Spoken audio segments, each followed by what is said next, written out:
अल्लाह के रसूल सल्लल्लाहु अलैहि वसल्लम ने हज्जतुल विदा के मौके पर जो खुतबा दिया था, ऐसा महसूस होता है कि हम मुसलमान उस खुतबे को भूल गए हैं। शायद यही वजह है कि गुमराही हम मुसलमानों के लिए हर तरफ खड़ी नजर आती है।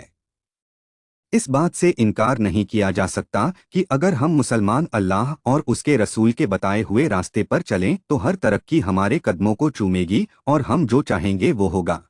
मैदान-ए-अराफात में 9 जिलहिज 10 हिजरी नबी अकरम सल्लल्लाहु अलैहि वसल्लम के दिए हज्जतुल विदा के खुतबे की हर बात पर गौर कीजिए और सोचिए कितना ज़रूरी पैगाम दिया था। नबी अकरम सल्लल्लाहु अलैहि वसल्लम ने फरमाया था, खुदा के सिवा कोई इबादत के लायक नहीं है। वो एक है, कोई उसका साझी नहीं। खुदा ने अपना वादा पूरा किया, उसने अपने बंदे की मदद फरमाई और अकेले उसी ने सारी बुराई को हरा दिया। ऐ लोगों, मैं नहीं समझता कि आगे कभी हम इस तरह इकट्ठा हो सकेंगे। ऐ लोगों, अल्लाह ने सब इंसानों को एक ही मर्द और औरत से पैदा किया है और तुम्हें गिरोहों और कबीलों में बांट दिया गया। अल्लाह की नज़र में तुम में सबसे अच्छा और इज्जत वाला वो है जो अल्लाह से ज्यादा डरने वाला है। किसी को भी किसी पर फजीलत हासिल नहीं है। न काला गोरे से बेहतर है, न गोरा काले से। बरतरी सिर्फ तकवे की वजह से है। ऐसा ना हो कि खुदा के सामने तुम इस तरह आओ कि तुम्हारी गर्दनों पर तो दुनिया के बोझ लदे हों और दूसरे लोग आखिरत का सामान लेकर पहुंचे, और अगर ऐसा हुआ तो मैं खुदा के सामने तुम्हारे कुछ काम न आ सकूंगा। जिस तरह आज का ये दिन, ये महीना और ये जगह हुर्मत वाले हैं, बिल्कुल उसी तरह दूसरे मुसलमानों की जान, माल और इज्जत हुर्मत वाले हैं। देखो, कहीं मेरे बाद भटक ना जाना कि आपस में एक दूसरे का खून बहाने लगो। किसी को तंग ना करो, किसी का नुकसान ना करो, ताकि तुम भी महफूज रहो। ना तुम लोगों पर जुल्म करो, ना कयामत में तुम्हारे साथ जुल्म किया जाएगा। कोई अमानत रखे तो उसमें ख़यानत न करना। सूद के करीब भी न फटकना। लोगों, एक मुसलमान दूसरे मुसलमान का भाई है और सारे मुसलमान आपस में भाई भाई है।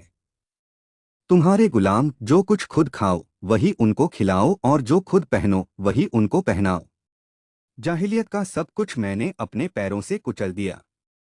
जाहिलियत के वक्त के खून के सारे बदले खत्म कर दिए गए। जाहिलियत के वक्त के सूद अब कोई मायने नहीं रखते। किसी के लिए ये जायज़ नहीं कि वो अपने भाई से कुछ ले, सिवाय उसके जिस पर उसका भाई राजी हो और खुशी खुशी दे। खुद पर और एक दूसरे पर ज्यादती न करो।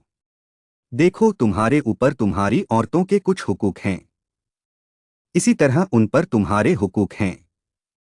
औरतों से अच्छा सुलूक करो, क्योंकि वो तुम्हारी पाबंद हैं और खुद अपने लिए वो कुछ नहीं कर सकती। इसलिए उनके बारे में खुदा का लिहाज रखो कि तुमने उन्हें खुदा के नाम पर हासिल किया और उसी के नाम पर वो तुम्हारे लिए जायज़ हुई। शैतान को अब इस बात की कोई उम्मीद नहीं रह गई है कि अब उसकी इस शहर में इबादत की जाएगी, लेकिन ये मुमकिन है कि ऐसे मामलात में जिन्हें तुम कम अहमियत देते हो उसकी बात मान ली जाए और वो इस पर राजी है। इसलिए तुम उससे अपने दीन और ईमान की हिफाजत करना। लोगों, अपने रब की इबादत करो, 5 वक्त की नमाज अदा करो, पूरे महीने के रोज़े रखो, ज़कात खुशदिली के साथ देते रहो और हज करो। लोगों, मेरी बात समझ लो, मैंने तबलीग का हक अदा कर दिया। मैं तुम्हारे बीच ऐसी चीज़ें छोड़े जाता हूँ कि तुम कभी गुमराह न हो सकोगे अगर उस पर कायम रहे, और वो है खुदा की किताब। और हाँ देखो, गलत बात से बचना कि तुमसे पहले के लोग इन्हीं बातों की वजह से हलाक कर दिए गए। जो लोग यहाँ मौजूद हैं उन्हें चाहिए कि ये हुक्म और बातें उन लोगों को बता दें जो यहाँ नहीं हैं। हो सकता है कि कोई गैर मौजूद तुमसे ज्यादा समझने और अमल करने वाला हो। ये कहकर नबी अकरम सल्लल्लाहु अलैहि वसल्लम ने लोगों से पूछा कि क्या मैंने दीन तुम तक पहुंचा दिया? लोगों ने कहा, हाँ, पहुंचा दिया। नबी अकरम सल्लल्लाहु अलैहि वसल्लम ने अपनी उंगली आसमान की तरफ उठाई और कहा, ए अल्लाह, गवाह रहना, गवाह रहना, गवाह रहना।